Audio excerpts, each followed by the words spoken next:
कामधाम में लगने का वक्त हो गया। घर के पीछे उसका पोखर था, छोटी सी तलैया।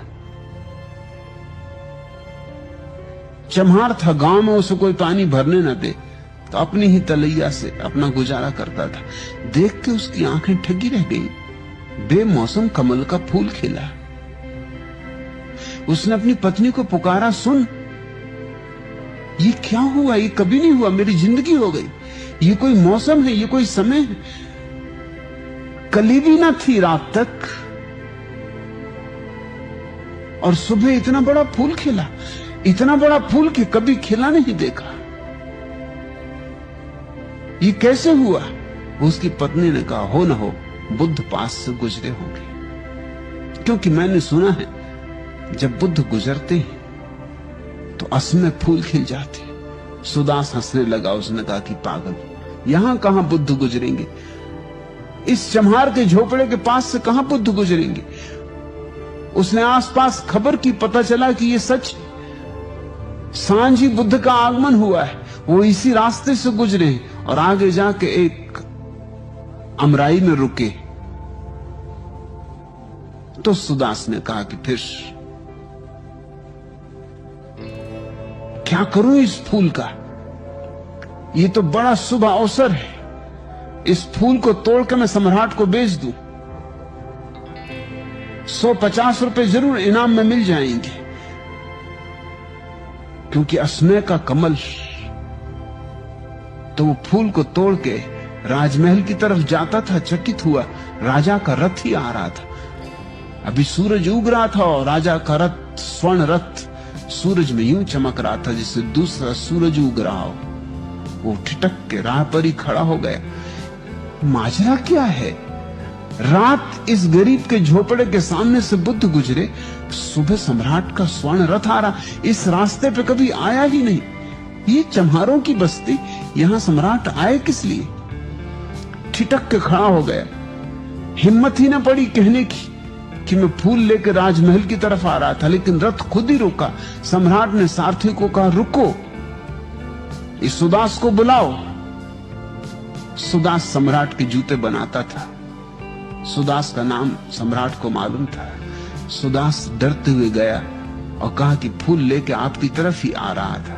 असमय का फूल है, मैंने सोचा किसको भेंट करूं, आपके ही योग्य। सम्राट ने कहा, मांग, क्या मांगता है?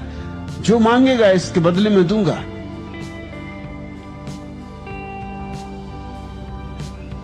सुदास ने कहा कि जो आप दे देंगे। नहीं, सम्राट ने कहा, तू मांग, क्योंकि ये फूल मैं बुद्ध को चढ़ाने ले जाऊंगा। तू जो मांगेगा दूंगा। बुद्ध प्रसन्न होंगे देखकर ऐसे असमय का फूल, इतना सुंदर, इतना बड़ा फूल कमल का।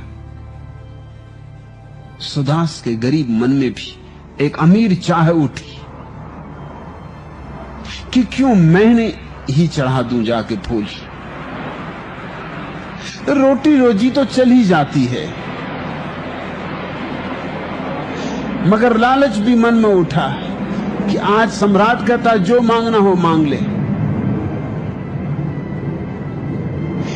लेकिन इसके पहले कि वो कुछ कहे, वो सोच रहा था कि कहूं 1000 हिम्मत नहीं बध रही थी कि 1000 स्वर्ण असरफियां मांग रहा हूं एक फूल के लिए। तो थोड़ा झिझक रहा था। तभी सम्राट के रथ के पीछे ही उसके वजीर का रथ आके रुका और वजीर ने कहा, सुदास बेच मत देना, मैं भी खरीदार हूं, मैं चढ़ाऊंगा बुद्ध को। और सम्राट तो औपचारिकता बस जा रहे हैं, इनको बुद्ध से कुछ लेना देना नहीं, जाना चाहिए इसलिए जा रहे हैं। मैं बुद्ध का प्रेमी हूं, इसलिए सम्राट को कहा कि देखें आप बीच में ना आए, आप प्रतिस्पर्धा में ना पड़े। निश्चित ही मैं आपसे कैसे जीतूंगा अगर प्रतिस्पर्धा हो जाए, मगर आप बीच में ना आए, क्योंकि आपके लिए तो सिर्फ औपचारिक है जाना, मेरे हृदय की बात है। सुदास तू मांग, जो मांगेगा दे दूंगा। सुदास ने सोचा जब बात यूं है तो अब 1000 असरफियां क्या मांगनी, 2000 असरफियां मांग लो। मगर उसकी जबान न खुले। 2 असरफियां मांगने में भी बात ज्यादा होती थी, 2000 असरफियां। और तभी नगर सेठ का भी रथ आके रुका। उसने कहा, सुदास बेचना मत, मैं भी खरीदार। नगर सेठ तो इतना बड़ा सेठ था कि सम्राट को भी खरीद सकता था। सम्राट को जब जरूरत पड़ती थी तो उससे ही उधार मांगता था। और इस अकेले सम्राट को नहीं, आसपास के और बड़े सम्राट भी इस नगर सेठ से धन उधार लेते थे।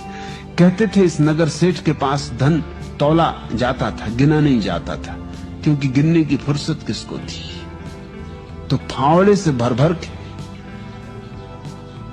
टोकरियों में असरफियां गिनी जाती थी कि कितनी टोकरियां, कौन गिने 1-1, 2-2, ऐसी गिनती करने की फुर्सत किसको थी।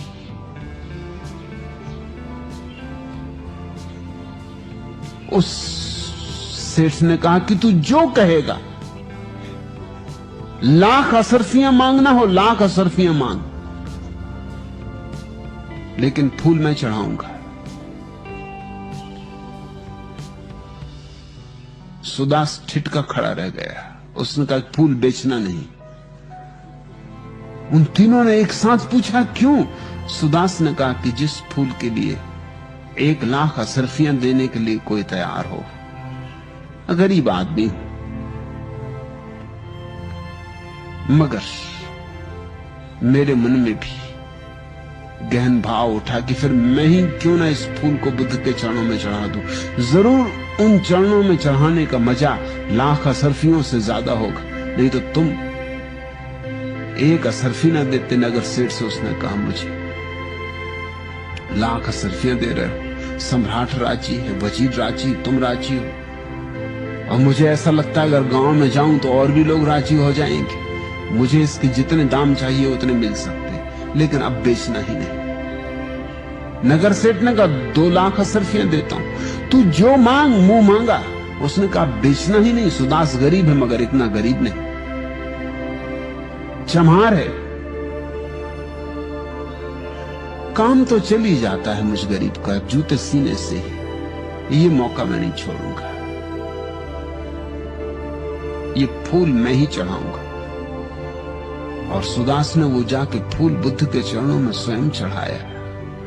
और बुद्ध ने उस सुबह अपने प्रवचन में कहा कि सुदास ने आज इतना कमाया है जितना कि सदियों में सम्राट नहीं कमा सकते। पूछो इस सम्राट से, पूछो इस वजीर से, पूछो इस नगर सेठ से, आज इन सबको हरा दिया सुदास ने। आज इस शूद्र ने अपने को परम श्रेष्ठ सिद्ध कर दिया।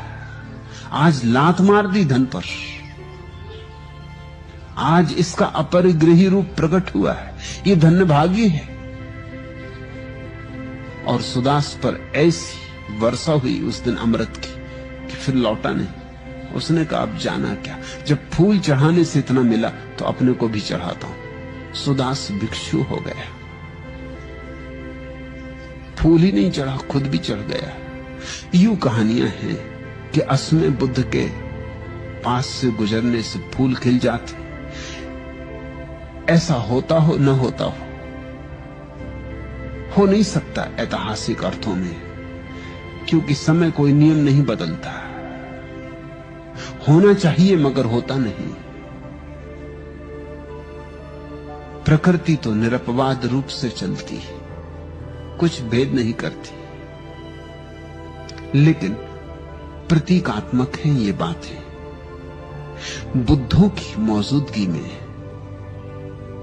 सदियों से निष्प्राण पड़े धर्म में पुनः प्राण की प्रतिष्ठा होती। जिस व्यक्ति ने स्वयं सत्य को जाना है वह धर्म को जीवित करता है।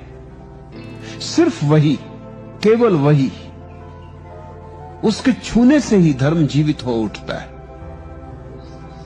और उसे धर्म को मारने वाले वे लोग हैं जिन्होंने स्वयं तो अनुभव नहीं किया है, लेकिन जो दूसरों के उदार वचनों को दोहराने में कुशल होते।